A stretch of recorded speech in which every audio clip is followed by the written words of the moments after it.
പിന്നീട് ഒരിക്കലും കടക്കാൻ ചാൻസ് ഇല്ല ഈ ആണെങ്കിൽ തന്നെയും. കാരണം ഇനി വരുന്ന 10-11 റൗണ്ടുകൾ മാത്രമാണ്, ഇനി അവശേഷിക്കുന്ന 11-12 റൗണ്ടുകൾ മാത്രമാണ് UDF ഒരു പ്രതീക്ഷ വയ്ക്കാൻ പറ്റുന്നത്. അടൂർ പ്രകാശ് മാധ്യമങ്ങളെ മുനിസിപ്പാലിറ്റി ഉൾപ്പെടെയുള്ള പ്രദേശങ്ങളിൽ വോട്ടെണ്ണാനുണ്ട്. ആ വോട്ടെണ്ണൽ കൂടി കഴിയുമ്പോൾ ഞങ്ങൾ പ്രതീക്ഷിച്ചത് 10,000-ന് മുകളിലുള്ള വോട്ടിലേക്ക് കടന്നു വരും എന്നുള്ളതാണ്. ആ വോട്ട് ഉണ്ടാകും എന്ന പ്രതീക്ഷയാണ് ഞങ്ങളുടെ മനസ്സിലുള്ളത്. എന്തായാലും നിലമ്പൂരിലെ ജനങ്ങളോട് ഏറ്റവും അധികം കടപ്പെട്ടിരിക്കുന്ന UDF ആണ്. UDF ഒറ്റക്കെട്ടായി നിന്നുകൊണ്ടാണ് ഈ തെരഞ്ഞെടുപ്പിന് ഞങ്ങൾ അവിടെ നേരിട്ടത്.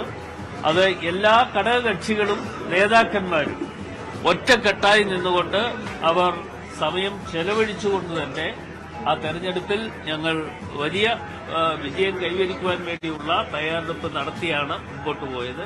ആ തയ്യാറെടുപ്പിൽ തീർച്ചയായിട്ടും ഞങ്ങളെ സംബന്ധിച്ചിടത്തോളം ഞങ്ങൾക്ക് പ്രതീക്ഷിച്ചതനുസരിച്ച് കാര്യങ്ങളിലേക്ക് ഉയർന്നു വരാൻ കഴിയും എന്ന് തന്നെയാണ് എന്റെ പ്രതീക്ഷ.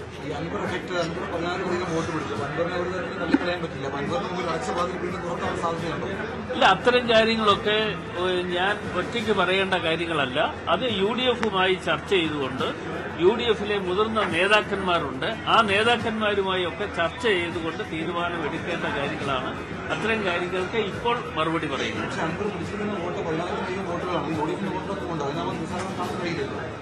ഒരു കാര്യം നിങ്ങൾ മനസ്സിലാക്കേണ്ട ഒരു കാര്യം, അൻവർ 2 പ്രാവശ്യം വിജയിച്ചു എന്ന് പറയുന്നത് LDF-ന്റെ സ്ഥാനാർത്ഥിയായി മത്സരിച്ചാണ് അദ്ദേഹം വിജയം കൈവരിച്ചത്. അതല്ലാതെ UDF-ന്റെ സ്ഥാനാർത്ഥിയായി അദ്ദേഹം മത്സരിച്ചല്ല വിജയം കൈവരിച്ചിട്ടുള്ളത്. അപ്പം നിങ്ങളത് വിലയിരുത്തൽ നടത്തിയാൽ മതി.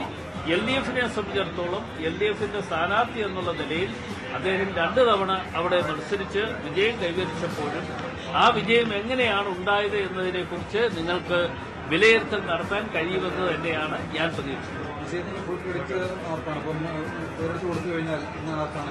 ഇല്ല, അങ്ങനെ ആർക്കും ഒരാൾക്കും അങ്ങനെ ക്രെഡിറ്റ് ഒന്നും കൊടുക്കാൻ പറ്റുന്നതല്ല. ഇത് ഒരു കൂട്ടായ പ്രവർത്തനത്തിന്റെ ഭാഗം എന്നുള്ള നിലയിലാണ് ഞങ്ങൾ UDF അവിടെ വിജയം കൈവരിച്ചത്. പുതിയ നേതൃത്വം കോൺഗ്രസ് ഉണ്ടായതിനു ശേഷമുള്ള ആദ്യത്തെ ബൈലക്ഷനായിരുന്നു. അവിടെ ഇങ്ങനൊരു വിജയം അല്ലെങ്കിൽ ഇതിനപ്പുറത്ത് വലിയ വിജയം പ്രതീക്ഷിച്ചിരുന്നു. അല്ല, ഞങ്ങൾ പ്രതീക്ഷിച്ചതനുസരിച്ച് കടന്നു വരികയാണ്. അതിന്റെ ഫൈനൽ ഒരു തീരുമാനത്തിലേക്ക് വന്നുവെങ്കിൽ മാത്രമേ ബാക്കി കാര്യങ്ങൾ നിങ്ങൾക്കും വിലയിരുത്താൻ പറ്റുകയുള്ളൂ, ഞങ്ങൾക്കും വിലയിരുത്താൻ പറ്റുകയുള്ളൂ. എന്തായാലും ഞങ്ങൾ പ്രതീക്ഷിച്ചതനുസരിച്ച് ഓരോ മേഖലകളിലും കടന്നു വരാൻ കഴിഞ്ഞു. ഇന്നലെ PV അൻവർ പറഞ്ഞിരുന്നത് ആര്യാടൻ ഷൗക്കത്ത് 3ാം സ്ഥാനത്ത്, ഞാൻ 13 നിയമസഭയിലേക്ക്, സ്വരാജ് 2ാം സ്ഥാനത്താണ് PV അൻവർ ഇന്നലെ പറഞ്ഞിരുന്നത്. അല്ല, അതേക്കുറിച്ച് PV അൻവറിന് മറുപടി പറയാനല്ല ഞാൻ നോക്കുന്നത്. ഞാനിപ്പോ UDF-മായി ബന്ധപ്പെട്ടുകൊണ്ട് UDF ചെയ്ത കാര്യങ്ങളും UDF-മായി ബന്ധപ്പെട്ടുകൊണ്ട് ഇന്ന് വിജയം കൈവരിക്കുന്ന ഈ അവസരത്തിൽ ഞങ്ങളെ സംബന്ധിച്ചിടത്തോളം ഞങ്ങളേറെ സന്തോഷത്തോടു കൂടിയാണ് ഇവിടെ എത്തിയത്. തുടക്കം മുതൽ ചെറിയ അസ്വാരസ്യങ്ങളുണ്ടായിരുന്നു. പക്ഷേ ലീഗിന്റെ ശക്തി കുറഞ്ഞെങ്കിൽ പോലും കൃത്യമായിട്ടുള്ള ലീഡ് ഉയർത്താൻ UDF-ന് കഴിഞ്ഞത്. ലീഗ് നല്ല രീതിയിൽ തന്നെ സഹകരിക്കുന്നു എന്നുള്ളത് എടുത്തു പറയേണ്ട കാര്യമാണ്. അത് സംശയമില്ലാത്ത കാര്യമാണല്ലോ. ഞാനത് തന്നെ പറഞ്ഞു, UDF-മായി സഹകരിച്ചുകൊണ്ട് എല്ലാ ഘടകകക്ഷികളും അതിന്റെ നേതാക്കന്മാരും ഒരേ മനസ്സോടുകൂടി പ്രവർത്തിച്ചതിന്റെ അടിസ്ഥാനത്തിലാണ് നിലമ്പൂരിൽ ഇത്രമാത്രം വലിയ വിജയം കൈവരിക്കാൻ കഴിഞ്ഞത്.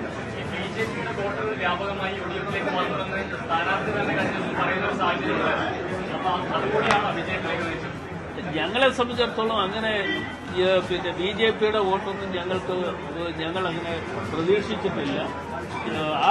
അത്തരത്തിൽ ഞങ്ങൾ വോട്ട് പിടിക്കാൻ വേണ്ടി ശ്രമം നടത്തിയിട്ടുണ്ട്. ഇതിപ്പോൾ ഈ വർഗീയതയുമായി ബന്ധപ്പെട്ടുള്ള ചില ആരോപണങ്ങളൊക്കെ ഉയർന്നു വന്നിരുന്നു. ഹിന്ദു മഹാസഭയടക്കം അല്ലെങ്കിൽ സമാജ സംഘങ്ങളൊക്കെ അടക്കം ഇതുമായി ബന്ധപ്പെട്ട് ഉയർന്നു വന്നതാണ്. അതിനുള്ള മറുപടി എന്താണ്? അതൊക്കെ നേരത്തെ തന്നെ ഇത്തരം കാര്യങ്ങൾക്ക് മറുപടി പറഞ്ഞിട്ടുള്ളതാണ്. ആ മറുപടിയിലെല്ലാം തന്നെയുണ്ട്. ഇപ്പോൾ ആവർത്തിച്ച് ഓരോ കാര്യങ്ങളും നിങ്ങൾ ചോദിക്കുമ്പോൾ അത് വീണ്ടും അതേക്കുറിച്ച് പറയുന്നതിന് ഇപ്പോൾ തയ്യാറല്ല. ഇതിന് സമയമുണ്ട്, ഇനിയും അന്നേരം നമുക്ക് പറയാം.